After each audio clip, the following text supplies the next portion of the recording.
So, here's everything you need to know about the Rememento White Shadow global launch. First of all, it's not like your traditional launch. So, as we've seen other games do in the past, for example, even Crystal Atlan that's coming up soon, typically games will start launching in another country, seeing how their game goes, and once it does really well, then they start launching to other countries. So Crystal Atlan, for example, has been out in CN for a while, and it's about to launch in global with its own global server. Well, Rememento isn't going to handle it like that. What Rememento is going to do is they're going to have a global server that's going to be added to the game. And once it's added to the game, you can choose between Korean and global servers through the server selection. And then you can choose a specific language that you want it to be in, whether that be Korean, English, Japanese, German, French, or Spanish through options and language settings. Excuse me. The voice options they're going to be adding is, well, they have Korean already, or you can choose Japanese. So that is how they're going to be handling it. It's all going to be on the same server. With that being said, I have a little bit of an insight of how you could handle things as far as Global's launch. When Global launches, you are going to have a chance to select one of 4 characters on a banner. That is going to be Monica, and then you can also choose Bernice, or you can choose Artness. I want to call her Annis, but it's Artness. Excuse me. That's her translated name. You can choose our little pastry chef here. One of these 4 is going to be on your selection banner. Personally, I would recommend not choosing Artness for several different reasons. 1, she's not super high on the tier list, and for 2, there's actually a new event going on with Artness for this launch. I'll get to that later. So, you can choose between Bernice, our little pastry chef, or you can choose Monica. Monica is a grass type GBS, and Bernice is a grass type shield character, and our little pastry chef is a water healer. Personally, I would recommend choosing the water healer. You can also take the grass type DPS if you like, because she's also really high on the tier list. As far as Bernice goes, I feel like the healer gives more to your team than the shielder does. But, of course, it's always open to personal preference. Now, that being said, you will start the game off with your MC, who's a water DPS. You'll start off with your healer, who's the grass, and then you'll also start off with a DPS fire user. Also, there was something that I received in the mail that also gave me this character, who is a dark healer as well. I'm not sure if that's still going on, but that could potentially be another character that you can get. A little later on, you'll also be getting this character, who is a light shielder. So, as far as SRs that you have, this is one of the best ones that you can get. She's a buffer, she's high on the tier list, and overall a pretty solid SR character. And apart from that, this is a G buffer that I've been seeing used a little bit. Not too much, though. The other characters are all on the standard banner, except for the one that's going to be running at the 1.4 launch called Ivy, who is also a grass DPS. So if you're considering pulling for Ivy on the limited banner, which is perfectly fine, you definitely don't want to choose Monica on the selection banner because she fits the same exact role. With that being said, the events that are going to be going on is that you have an Artness first purchase gift. So when you first make a purchase, you will obtain various rewards based on your cumulative login days, and it's going to go on perpetually forever. So if you're considering purchasing, which most games do have, the monthly card, which will in total give you 3,500 of the premium currency, which by the way, it costs 1,600 of this currency to make a 10 pull, just for your knowledge. So equivalently, you get 2 10 pulls worth with the monthly pass plus stamina as well. So if you're considering purchasing this, which is going to be probably about $5 US, this would also unlock Artness's gift as well as the battle pass, which I can show you in just a second. I have to remember. There we go. So this is the battle pass, which I'll go over that in a moment as well. But yeah, you can purchase the battle pass. I believe the sections for the battle pass are $10 and either 15 or 20. I'm not sure right offhand, but if you do purchase the premium one, you will get a premium skin. Not this one, because the battle pass will be changing for the new update. That being said, when you do make a purchase, you get a copy of Artness for free on the first day, plus some currency, some gold basically, that you use to buy things in game. not premium currency. Let me be clear. Gold that you use for leveling and things like that, like your typical gacha game. On the second day, you're going to be able to receive some premium pulls for your standard banner and some stamina. And on the third day, you'll receive some premium pulls for your limited banner and some stamina. So with that in mind, there's also going to be an event running where you get a free outfit for an SR character named Lucas, who I'll show you in just a moment. Here we go. This is Lucas. So you'll be able to get a skin for him. He is a fire DPS character. If you end up with him, kind of goes hand in hand and does give you some good premium currency. Along with that, there's a few other events going on. This event, let me show you here. We have this event going on right now. This event will continue. It's basically you log in every day, you do a spin, and then the amount of days you spin, you do get these cumulative rewards based off of how many days you spun, as you can see down here, in intervals of 3. And then you also get the reward it lands on. So this event is going to be coming back. The next thing would be, I think it disappeared for me. Yeah, it did. So there is another event that you get when you start the game, and it gives you 10 premium pulls for the first 6 days a piece. And these are just for your standard banner, and then a random SSR item, which I'll show you what the item looks like. You open it and it just gives you a random SSR character, which is really, really cool. Then you also have your level ups where you get stamina, you get some pulls as you go through the levels here. Max level is 60 right there, as you can see for this. But yeah, so there's that. You also have this where you go through, you complete missions by leveling up characters, doing your materials, all that kind of stuff. You can get pulls.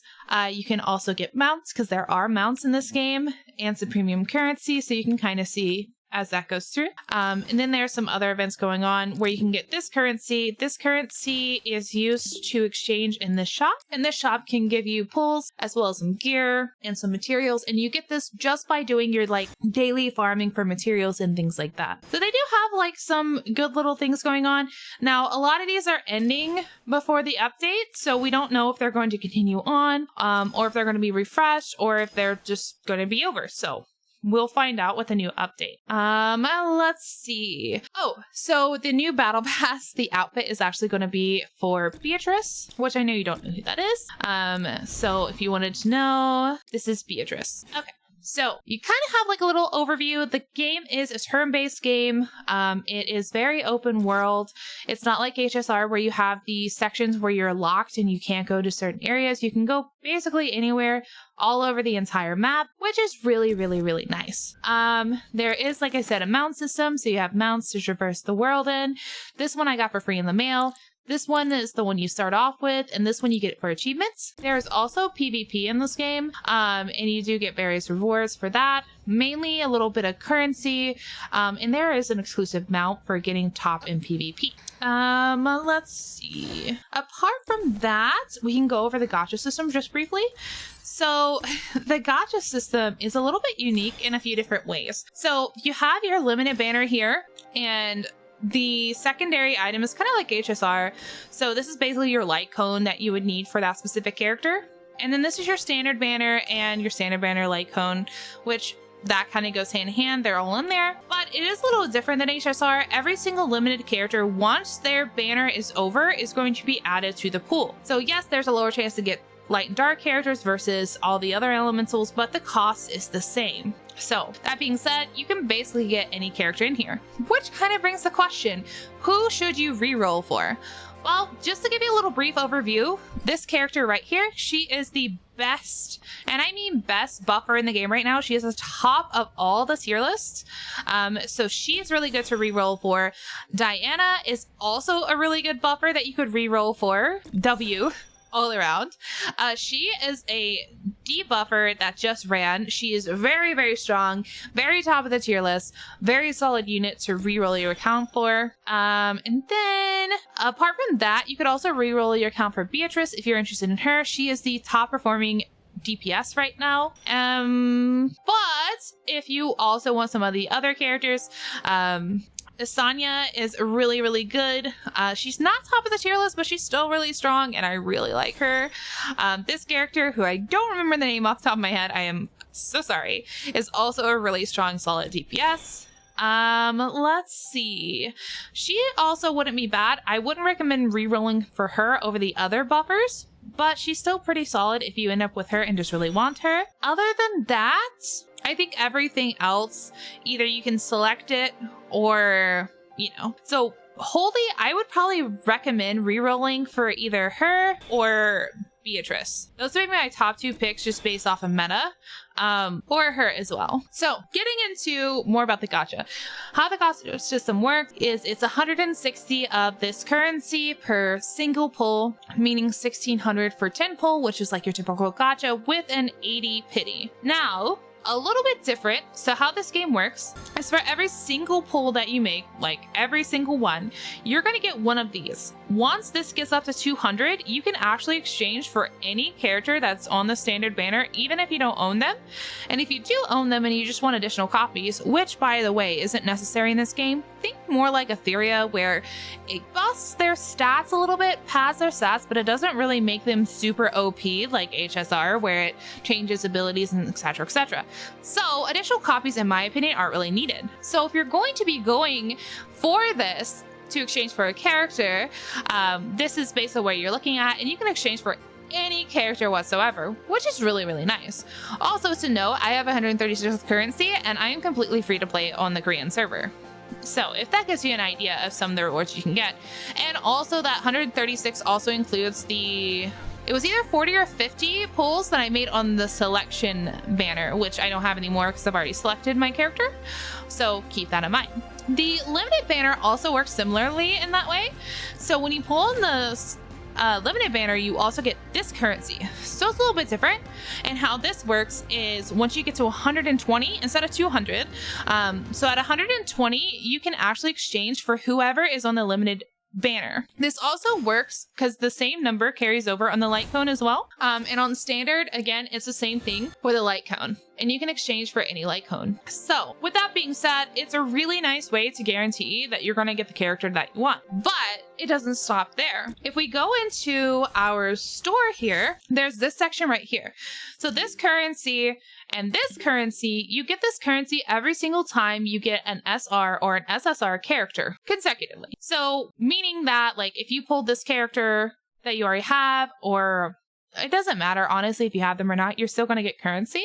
Once you get the SR, you're going to get a little bit of this currency, and then you can use it here in this shop specifically for SR, and you can exchange it for SRs that you don't have, or multiple copies of SRs that you already have to try to max them out. However, for the SSRs, it doesn't really work like that. You cannot exchange this currency to get a brand new SSR that you don't have. However, you can use this currency to exchange to get multiple copies of an SSR that you already have. So hopefully that fills that in a little bit, but it does make it easier to obtain more copies of the characters between the 2 different systems that they currently have going on. The next thing I want to point out is for anybody that is planning on spending on the game or not for this tier.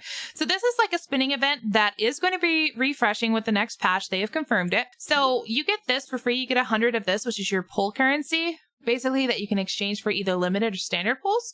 So everyone will get this for free. And then if you spend money in the game, you start working your way up. So this is for your stamina, for example. These are your standard pulls. These are some materials. And this item right here is the one I was talking about. This is your SSR box. Like, you basically open it and you get a random SSR. So you do get that, but you do get that in that login event as well. These are the kind of bundles that we have going on right now. So you can get this one, which gives you 180. This gets you 50,000 credits and some pulls, and then you have the higher end, etc, etc. So bundles go as bundles go. Obviously, if you're planning on spending the game, I would highly recommend making sure that you prioritize getting the bundles first before you buy the other packs, because bundles are usually more worth the bang for your buck, and they do tend to come out with pull bundles when a new character drops, which is really nice. Also, if you like cosmetics, this game does have cosmetics. However, they're all paid. Sometimes you can get some free in events, like the Lucas one that's coming out. You can also get one if you pay for the battle pass. But apart from that, you're just going to be directly paying for it. And it's my experience that every time a new character drops, they drop with a skin. So for example, this is her normal look and this is her skin. So if you're interested in cosmetics, this is definitely an option. They do vary in prices, as you can see. So this one's like 1100, for example, and so on and so forth. So there are cosmetics if that is something that you're interested in. Overall, the game is really, really nice to play. The battle pass, I told you we'd be going back to it. So the rewards in the battle pass, you get a bunch of materials and you get this currency. So if you're free to play and you're not buying the battle pass, you get 150 per battle pass. If you pay for it, you get 300. And what you do with that currency is you come over here to the shop and you can exchange that currency for these battle pass exclusive light cones that you can use for your SSRs or your SRs, whoever you need. And if you're not interested in that, you can also use it for stamina, which I wouldn't really recommend, but you do you. Or you can also exchange it for pulls, as you can see here. So in total, if you paid for it, you'd get 300, which would max out either one of the light cones or one of the sets and pulls. And of course, if you're free to play, that just means that you have to, do it pass by pass. So if you're wanting a light cone, you have to wait for 2 battle passes to get a light cone. But however, if you're just winning the pulls, you can exchange for half of the amount of pulls every single battle pass if that's something you wanted to do. Apart from that, we also have this system. This is basically like your world level. So basically you have to get up your reputation by doing quests, and then you have to get 4 characters up to whatever level it tells you. In this case, it's 50, and then get one of their light cones up to 50, and then you can advance your world. There is some things that are locked behind your world level advancing. For example, if we look at the map here in this particular area that I'm in, you have things like cooking. This is your PvP right here. This is where you can gather some materials. This is, this is basically upgrading your materials. So trading lower end and making them into higher end materials, for example. So some of these are actually locked behind the beginning one where you have to get to world 2, but it's really easy. It's really easy to level it up. It's really not too bad. Obviously, you can switch between characters however you wish, for example, and there is a friend system, and this right here is your dailies. So basically, you want to finish all this, and it gives you dailies, and you can actually press it, and it will navigate you to wherever you need to go to be able to do your dailies. This system, it gives you books and a little bit of materials, a little bit of gold that you do every day. You press this middle one, and the first one here is free, and then you set it up again and you can claim it. You can claim it even if it's not full, and it'll just start all over again. And then you have this section here. This works like kind of like HSR, where you can assign certain people to farm for certain materials for you, and you can claim that a day. And then you have this section over here, which I have not yet set up. Now, this right here, this is going to be the thing. I meant to click on the magnifying glass, but it's okay. Let's get back to that. So this right here is going to be the thing you need to farm for your gear. As you can see, like gear pieces here. And this is going to be the stuff for your skills. So you kind of knock out 2 in 1, and they have one for just like everything in the game. These 2 sections here at the bottom, you can't actually unlock until you unlock that area, but the rest of these 6, you can free roam and get them yourself. And currently there's a double event going on. I'm not sure if that's going to carry over, but we'll find out. And the stamina is, yes, 300, and the refill time is about 5 minutes. I want to say 9 to 5 minutes. It refills at a pretty steady rate, but don't worry, like you'll have plenty of time to do everything you need to do and hop onto another game. So, and then you have this right here. This is going to be your ascension materials that you need. So every single elemental character, of course, has different elemental materials that you need to level them up like that. And then for these bosses, these drop basically a whole set of like different gear that you can farm them for, as you can see here, and it's your higher tier gear, which you can farm higher tier gear here as well. It's just some of these I haven't done up to the higher level, so that's on me, don't worry about it. These guys you can farm for materials. Again, these are your ascension materials, so you have 2 places that you have to farm your ascension materials. And this section I haven't done yet, but you can get this premium currency for completing that. And I believe this is like your tower system. You complete, X, Y, Z, and you can get like some materials off that. And then this is your PvP system where you can get rewards. Obviously, I haven't really done that, but yeah. Let's see, anything else I need to tell you guys? I think that's pretty much it. You can come here, you can set up your teams. You can set up to 8 preset teams, which is really, really, really nice. And then, of course, like I said, you have your mound system, which is nice, and you can just go around. You can take out things in the world. You can explore, turn on teleporters, solve puzzles. And if you like Genshin Impact's elemental puzzles, this game also has elemental puzzles, which is really nice. You, of course, have your tip system that tells you how things work. All your missions. Oh, this I meant to show you. So you can also build affection level for every single character, which is really, really nice. SRs and SSRs. And you go through, you can do all their missions to increase their affection level. And then here, these are some little side missions that you can also get additional rewards from for both of them. The story is pretty simple. There are some skill checks, so make sure you're building your gear out. And in terms of gear, it's not super diverse. So this set is your attack set. This set is your crit rate set. This is your speed set. This is your HP set. This is... Oh, I'm trying to remember. Sorry, I can't remember. This is your crit damage set. Yeah. And then this is your effective hit rate and effect resistance, I believe. This one might be a defensive set. I'm trying to remember because I don't know Korean, so I had to translate all these, and so on and so forth. So yeah, so I think that about covers the game. It is actually really fun. The combat system's a little bit different, so let me show you that real quick. So the combat system works off of an MP. So I know you can't see behind my head. So basically you press the E key to level up their ability to do different levels. So they have their first one, which is just single target, which I'll show you that. And then you have your second ability, which of course does different things for different people. In this case, it's on my buffers, so she buffs the whole team. And then she has her third ability, which does damage to the enemy team. And then her fourth ability, like everyone else's, is her ultimate. And every single ability costs an extra MP. So basically, you can reset it. So 0, 1, 2, 3 MP, and your whole team shares this collective pool of 5 MP. You gain 1 MP every single turn, and that's kind of how you go through and basically share everything. And they do have very cinematic ults, even for the SSR or the SRs, that look really, really nice. The only thing else that I would add, if you see these shields with these numbers and you see your characters have them, so this is like your break bar. The second bar on every character, it's the amount of damage you can take before it literally breaks you.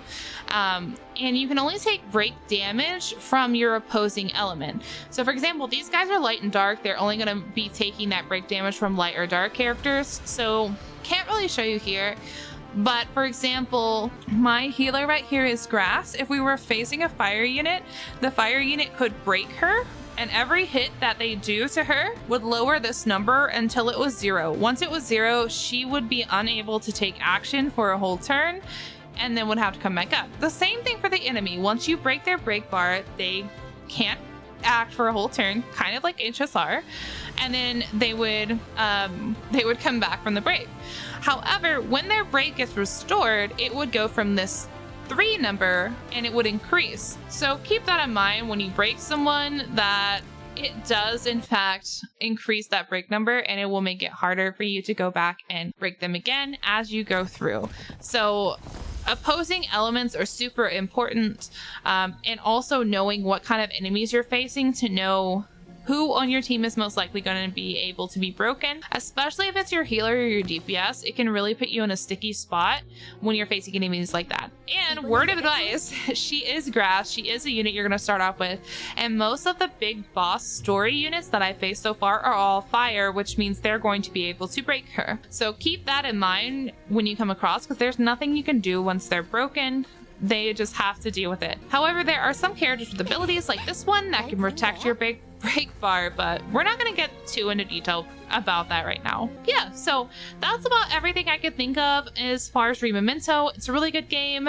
It's really solid. I've played it for a few months now, and I think you guys will really enjoy it. I know they haven't done a lot of global marketing, but trust me when I say it is really good, and it's a good little nice game to fit in there and fill in the time from time to time. So I hope you enjoyed the video, and if you did, please leave a like, comment, subscribe, and I'll see you guys next time. So bye everyone!